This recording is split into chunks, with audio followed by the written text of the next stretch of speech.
This episode of Board Chitless is brought to you by The Game Steward. The Game Steward is an online game store offering Kickstarter board games, out-of-print games, and imported games at reasonable prices. It's time to play. Okay, welcome to this week's episode of Board Chitless. Tonight I'm Tristan tonight. Normally I'm Lecky, but tonight I'm Tristan. And I'm joined by Sam and Dave. Tonight we have been playing Race for the Galaxy, and we've also been playing The Lord of the Rings, the card game. First of all, let's crack on with Race for the Galaxy. Dave, what are your thoughts on this game? I know we played it before, we've actually discussed it on the show before, but how does it hold up to repeated plays? Yeah, nothing's really changed. I love it. We're getting a lot faster with it, aren't we? How quick was that game tonight? That was pretty quick, 20, 15 minutes, maybe. I don't think we've ever won by depleting the victory point pool before. That was the big difference, wasn't it? Another win victory, another way of winning was achieved this week. Normally it's just getting 12 cards out. Definitely faster, I think, with the victory point chip win, clearing those things out. I think that probably contributed to the game ending so early. Do you think? Yeah, but we've never really pursued that as a strategy. I don't think anyone's we've not been at that level. Maybe now we are. Now that we've played it more than twice. Yes. How did we stumble on that? Was it just you and me wrestling for those chips, basically? I saw you. I think you went. That was like the first time we've used the double, like victory point consume. You won't believe after we've literally played it like 10, 15, 20 times. And yeah, that's the first time any of us have played one of the 7 basic action point cards. I think this was the first time I've built an engine and then just repeatedly hammered that engine. So it was just producing and then just getting everything every single turn. Usually I pursue a victory point strategy with the developments that you sort of go for certain things. But this time I just hammered the engine and it ended the game quite quick. Unexpectedly quickly. I mean, normally the other option is that if you get 12 cards, if a player gets 12 cards into the tableau, then the game ends that round. And obviously the other alternative is, in a free-play game, it was 36 points, victory point chips. So if they get depleted, the game ends. So every single time up until this point, we've had a 12-card tableau finish it off. And it's not necessarily even the winner, which I think is kind of cool because it keeps everyone in play right to the end and right to the score count. Even if you get the biggest tableau, it doesn't necessarily mean you have the best combo of victory points. Yeah, that's because the person who gets the best tableau has normally brought out 12 cheap cost cards with no victory points on. Which is normally that normally? Yeah. But yeah, so you had your strategy in place, right, Dave? So well, it formed. That wasn't what I was going for initially, but that happens quite often. But usually I will pursue the 6 cost developments that sort of dictate how you're going to get victory points. I didn't get any this time, so I just went and did. That's exactly what I did, but my engine was too slow getting started to catch up after you'd got all the victory points. So yeah. I was starting to get the cards out that I needed, but it was too late by that point. The victory points had gone before I could even react to it. It was an interestingly close finish as well. I totally thought, because you were going for that strategy, that you'd have the win, which you did. But it was a draw on point. It was a tiebreaker, wasn't it? Have we had one of those before? I don't remember. I don't think so. I don't think we've ever counted cards. Yeah. So, but you pulled that off because you had so many cards in hand because you were producing on 4 worlds, I think. I think it was every time I produced as well. I was drawing like 4 cards, so I didn't even need to trade in the end. That's why I started going for the consume, like the double victory point consume. But yeah. Yeah, I didn't even need to trade, so I just draw in loads of cards, and that's why I had 10 cards in my hand at the end. Yeah, totally broken OP combo. Yeah, but it's one of those games where these combos do sort of come up from time to time. Yeah, I mean it's completely random, really. It's a card game. Okay, so I think we're all pretty positive, but let's just give a quick summary. Final thoughts. What do you think, Sam? Yeah, still love it. Glad to see a different tactic and different strategy coming through, different combo of cards, different synergy. It adds a bit of freshness to it, and it gives us all something else to pursue. So it's kind of refreshed the game for me again, even though I still love it. So yeah, really good. Cool. Yeah, same. Bring on some expansions. I'm actually going to throw in my agreement with Dave on this one. Yeah, I think we're probably due for an expansion on this, and they are pretty cheap. So get on them, Dave. Okay. So, next up, The Lord of the Rings, the card game. So this game we played probably, me and Sam, maybe over 100 times. I reckon so, yeah. Dave, I think you seem to have played it a fair amount. This was the first game that I got after... Well, this is the game that got me sort of back into gaming. When I was about, I think it was about 20, I stopped playing games altogether. And it was this one, like 10 years later, that sort of drew me back in. This one and Arkham Horror, the board game. Okay, let's zoom out for 1 second and just have a look at the game. What is it and who's it for? How many players? That kind of thing. It's from 1 to 4 players. It's an LCG, so it's a living card game. When we first got the game, in terms of mechanics and playstyle, it's you take a deck of up to 3 heroes, each of them generate resources, and use those to play cards down from your hand, drawing cards from your deck, and you're basically facing off against the creatures from the Lord of the Rings, all the spiders and goblins and orcs and everything else, and you work your way through the various missions following most of the story, really. But yeah, that's the basic mechanics of the game. The whole overlay is it's a living card game. It's an LCG, which means that we now have thousands of cards to deck build from. So you build a deck for each mission you have to face. Because as we've found... Deck construct, remember? So this isn't a deck builder. Yeah, so deck construct. So you pre-building your decks before the game. You have to custom make it. Because we've discovered that there's not one deck you can make that will beat every single mission. I've discovered otherwise. Dave's a liar. No, I've taken a deck all the way through now. Well, 2 decks. I don't play solo. Like I play solo quite a lot. This is my go-to solo game, but I play 2-handed, so I have 2 decks. So the one that I went all the way through with was a Dunedain Ranger deck and a Gondor Ranger trap deck, and they synergise quite well, and I've beaten everything with it. Even Shadow and Flame? Yeah.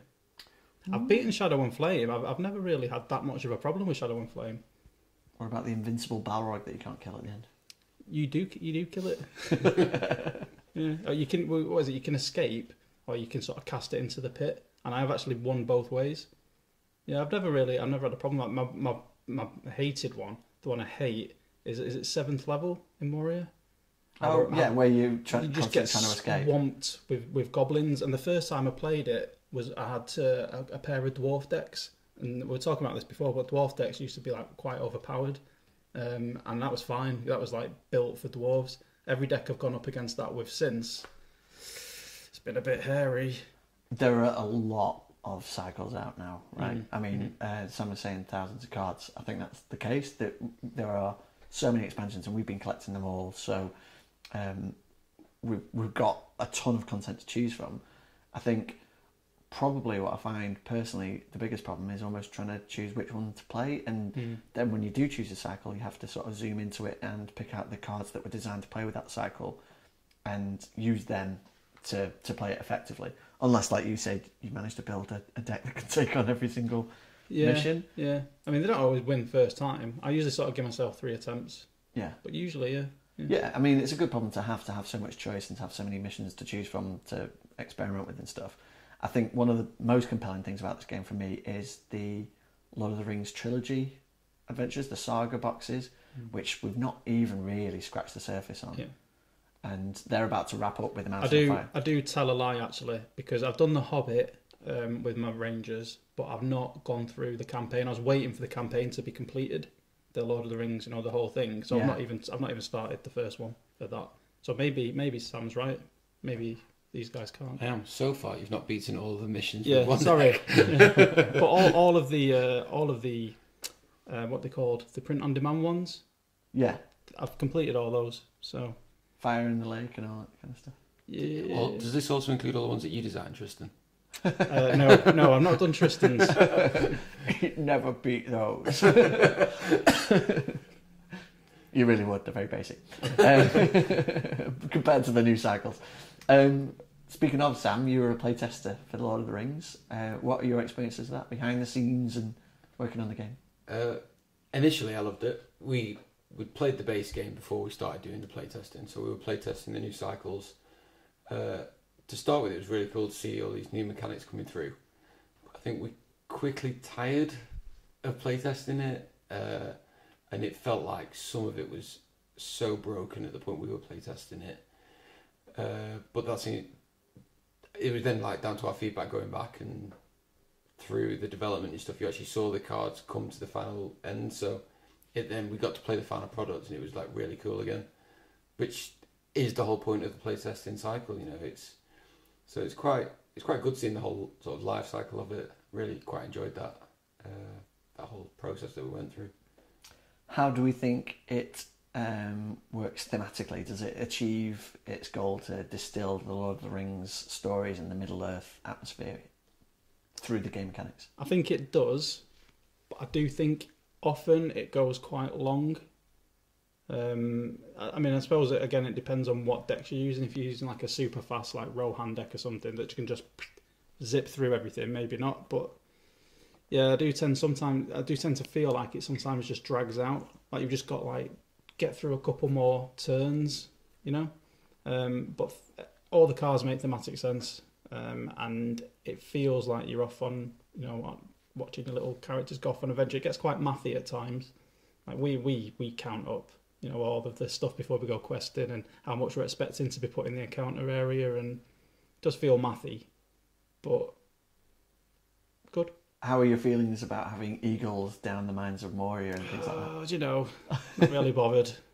If you can have Saruman join Frodo and, I don't know, Frodo, who else should we say? Denethor, yeah. Let them down in the mines, why not? Depends how abstract you want to think about it. I mean, you can make the argument, oh, well, maybe the Eagles just supported them, got them there, and it's like something that they did in the past. I think I saw that argument somewhere once for Farmer Maggot on something. Might have been the old Decipher game. Might have been that. I feel like I've been on the arguing end of that point before, because I agree. I think thematically the artwork is so immersive, the flavour text is amazing and brings the books back. The way that they've gone through all the different areas of the world and basically just pointed at the map and gone, let's go here, let's explore here and have an adventure here, and the way that they've made each cycle feel really different from the previous one, I think it's brilliant. I think it's really challenging to completely reinvent a game every 6 expansions in the way that they've done. I think sometimes that might stretch the limitations of the game a little bit, but I also think in another way, the way that they're constantly refreshing it and bringing new ideas to the table and new methods of adventuring and also deck construction are really a testament to the fact that this collectible card game has been running for so long. I mean, we're talking over 5 years now, right? Yeah. Yeah. One of the things I really liked from playing today was seeing how they brought new mechanics, new synergies in, and it fits seamlessly with the older ones that have been for a while. So I was playing an Elven deck today with the Sylvans and Noldor, and it was a new mechanic, new synergy for me for discarding cards to fuel other things and bringing them back from a discard pile. Never seen that done before, but it just fit in with everything else I was used to. It didn't feel like it was tagged on, and it felt like it works with everything that's gone before it. So it's quite nice to see that they've actually been able to incorporate different changes, different styles of playing without breaking it up, without it having to be exclusive to that sort of set. So quite like that aspect of it. I suppose we should point out as well the 2 quests that we played tonight. The first one was Massing It as Giliath, which is one of my personal favourites. I do like Massing It as Giliath. I don't think it scaled well with 3. I think you would. It was a massacre. Giliath. Yeah. You would have to sort of really think about your deck construction maybe for that one for 3 players, because the amount of enemies is just. And to be fair, I mean, our decks weren't really working together. Oh no! Well, we threw them together. Sam had an elf deck, I had a ranger deck, and you had hobbits. I threw a fighting hobbits. I threw a hobbit deck together. It was intended to be like questing and secrecy and stuff like that, because I've never really done a hobbit deck before, and it just ended up being combat. It just ended up being buff Merry and kill everything, and he was all right, didn't he? He did all right in the later game. Yeah, he had fun. Yeah, in the first game at Massin, he died. Massin, I think, is one of the best designed solo scenarios because I absolutely love it. And I think with one deck, it's a really good. That really is one that experience. really works with just one deck. Yeah. I have done it two-handed, but one deck it's tuned. It's really finely tuned. Definitely, and I also think it has one of my favourite mechanics in the game, which is the Rangers coming out and saving the day, like from Shadow Card Effect. I love that stuff. I love when it's not just fighting and putting progress tokens on locations. You know, when there's new effects like guys, it makes you feel like there's these outpost rangers stuck in Osgiliath fighting against the orcs, and then they jump into your team and join you and do a little bit of damage to the enemy. Love that stuff. I also love the challenging difficulty level, but I do agree for 3 players tonight we got rinsed. We didn't even get one progress token on the first quest card. So it's those scouts, those orc scouts, because they just jump on the lowest threat player. Like first turn, I had 5 orc scouts like on 3 hobbits with like 2 hit points each. But as a counterpoint to that, when I picked for our second quest, Escape from Dol Guldur, which is we slaughtered that. Well, I don't know. I mean, when I pulled it out, you didn't want to play it, right? Because you thought, no, it's going to be too difficult. It's swingy. Dol Guldur, it's really swingy. I mean, you can get like a bad combination, but with 3 players, it mitigates it quite a lot because most of the effects, losing a whole character with 2 or 1 player and that character's resources, it's quite a handicap. But with 3, yeah, you didn't miss him as much. Well, you 2 didn't miss him. It was one of my guys. I felt handicapped the whole time. But no, for me, it felt like a struggle because a lot of my guys were taking injuries. I had the Beragond, who was, battling all the bad guys and trying to sort of sentinel and keep you guys safe as well. I think Sam actually had a really cool elf synergy deck going on, so he was just carrying on minding his own business, and you were sort of just focusing on attachments and hobbits. Yeah. And between us, we sort of muddled through it. But for me, it felt like everything was to play for until we finally took out the Nazgul, which I think is how the quest is supposed to play out.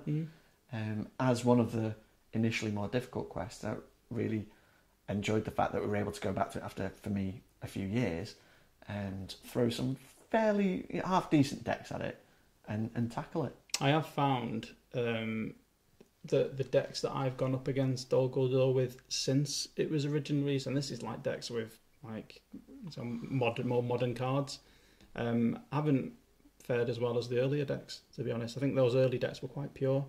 And you start adding all this stuff in just because it's cool, and it does dilute the power of the deck. But tonight we did leather it. We used to play both two-handed, didn't we? So we'd have 4. We'd have 4 decks.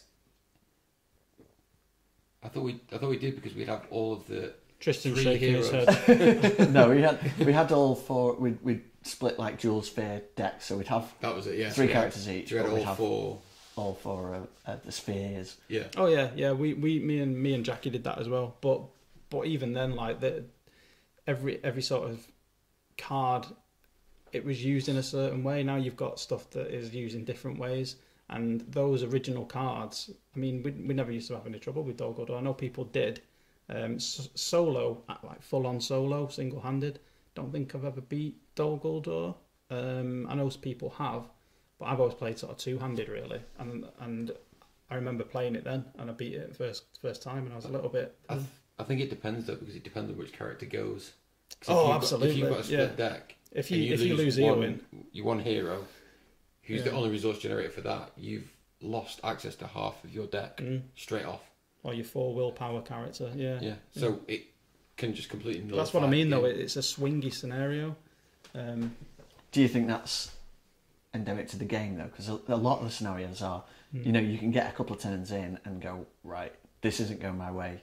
Do I play it out now to its inevitable fail conclusion, or do I stick with it? And I prefer the sort of more deterministic ones. I like massing at Osgiliath because it's not particularly swingy. It's going to just keep kicking you, and it's going to do that throughout. But you can sort of overcome it. It never goes too far, except unless you've got 3 players, and that was a little bit too far. It went too far. There was no. I don't think we could have played that all night and never got anywhere. Could you imagine if we had a 4th player?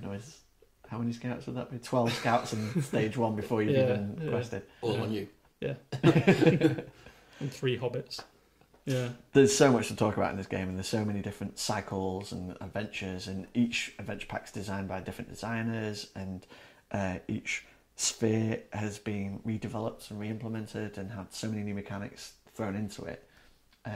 But all that said, what are our generalised opinions of the games as a whole, looking at the fact that we have access to all of the cycles released so far, thousands of cards, and obviously there's a reason we bought all those cards, but what are your summary opinions of the game? Start with Sam. The part I don't like as much is the deck construction between each scenario. That is, it can take a lot of time from actually playing the game into constructing decks. But the actual playing the game, when I'm playing it, I always find it fun. I love the art, I love the theme, I love getting involved in it. I love the synergy between players, the co-op elements, the way that you're bouncing off each other and you're playing cards onto each other. You're boosting each other and you're helping each other out all the time. I really love that whole aspect of it. And it is a fun game. It's just a behemoth now in terms of what sort of access you've got. So always looking forward to sort of the new cycles, give them a new try. Happy to construct decks for that. But yeah, that's, I enjoy it. I think it's a good game. I think it's one of the games that I was most excited about before it released. The anticipation I had before it coming out, I was like, an adventure card game set in Middle Earth with amazing art, because I have to say the art on this game has been consistent throughout almost every single phenomenal pack. It is brilliant. The art is fantastic. The graphic design, the presentation, the theme. Middle Earth is like my favourite, fantasy theme, and the way that each time I've sort of gone, okay, I've got 1,000 cards now, it's probably time to just, give this next cycle a miss, and then it comes out and I'm like, oh, go on then, and just try one more. It always draws me back in, and it is one of those games that just sort of felt like it reinvented the genre and the sort of play style, or it replaced the collectible format with the living card format, which I much prefer because you're not just buying blind boosters and whatnot.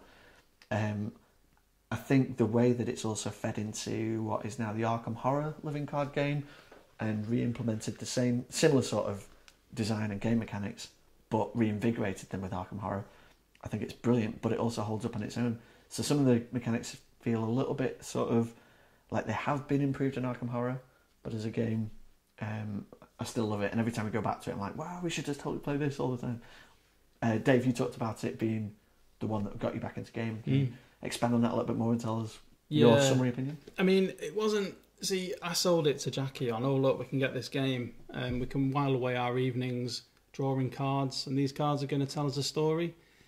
Jackie was backed out quite quickly when it's a maths sort of thing, isn't it? You're throwing numbers at the quest, and then you've got to have enough numbers for defending, and then you've got to have enough numbers. So the sort of story of it quite quickly sort of disappeared. It's still there once you can see past the numbers, but I can see where she had difficulty. So it didn't quite live up to that expectation. Arkham Horror does. So I think Arkham Horror has eclipsed Lord of the Rings a little bit for me. Well, completely for me at the moment. Not saying forever. It's new? It's probably just because it's new, but I do really sort of the story follows on a lot better.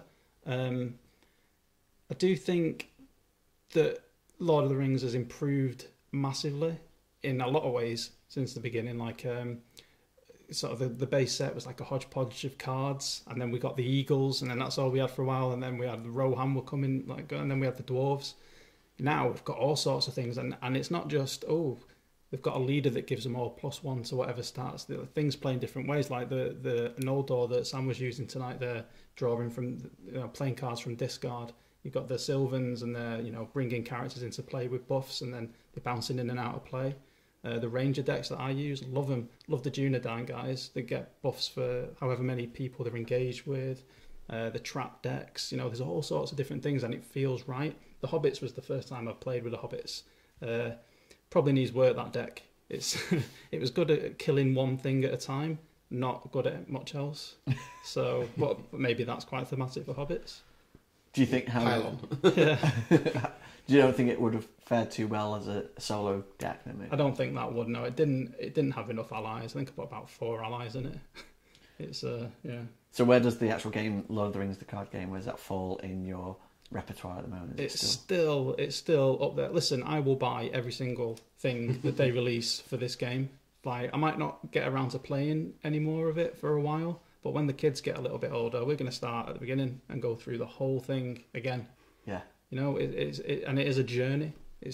And you know, I love it, but at the moment, Arkham Horror is just edging it out because I've not got time as well at the moment, like, just to sort of dedicate myself to this. And like Sam says, the deck constructions, like that deck that I put together tonight, that's the first deck I put together for a while, and I threw it together, and it shows in the deck. Arkham Horror, you know, it's just your deck evolves over time, and you know, I think that Arkham Horror is an evolution from Lord of the Rings. I don't think that it's gone on a superior path, but it's like a parallel path, and I do think they both still stand up on their own.